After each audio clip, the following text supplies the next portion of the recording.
হাওড়ার উলুবেড়িয়া ইস্ট কেবিনের সামনে রেল লাইনের উপর অজ্ঞাত পরিচয় এক যুবকের মৃতদেহ উদ্ধার।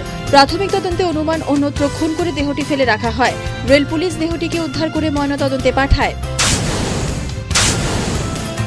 লালগড়ে জোড়া ব্রিজের কাছে উদ্ধার হলো একটি পরিত্যক্ত মোটর বাইক সহ দুটি রাইফেল ও বেশ কিছু কার্তুজ।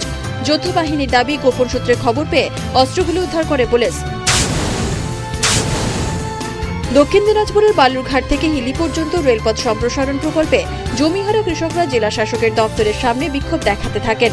প্রায় 100 কৃষি জমি ও বাস্তুহারা কমিটির সদস্যরা এতে অংশ নেন। একটি স্মারকপত্র পেশ করেন জেলা শাসকের দপ্তরে। বিশ্ব প্রতিবন্ধী উপলক্ষে তমলুক হাসপাতাল মোড়ে আজ পথ অবরোধে নামেন প্রতিবন্ধীরা।